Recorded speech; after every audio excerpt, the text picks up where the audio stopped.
ይሄ የምታዩትኝ ካስትሮ ኦይል ነው። ካስትሮ ኦይል ፍሬሽ የሆነው ነው። እንግዲህ እንደምታዩት የሚታያችሁ ይሆናል። ታዩታላችሁ። በእንደዚህ አይነት መልኩ ፍሬሹንን አድርቄ ላዘጋጀው ነው የፀጉር ቅባት ማለት ነው። እዚህ ጋር ይውላችሁ እንዴት እንደፈለፈልኩት ይታያችኋል። እና ካስትሮ ኦይል ከኬሚካል ነፃ የሆነ ካስትሮ ኦይል እንዴት እንደሚዘጋጅ የፀጉር ቅባት አሳያችኋለሁ። ሙሉ ቪዲዮውን ያው እለቅላችኋለሁ ማለት ነው። ይሄ ሾርት ቪዲዮ ነው።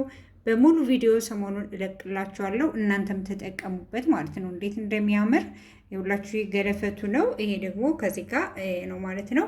እንግዲህ ከየትኛውም ቦታ ላይ የካስትሮ ኦይል እናገኛለን ማለት ነው። ይውላችሁ ከዚህ ጋር ፍሬውን ላሳያችኋ። ይውላችሁ በእንደዚህ አይነት መልኩ ማለት ነው። ይውላችሁ እነዚህ ካስትሮ ኦይል በእንደዚህ አይነት ለቅማችሁ ፈልፍላችሁ ማዘጋጀት ትችላላችሁ።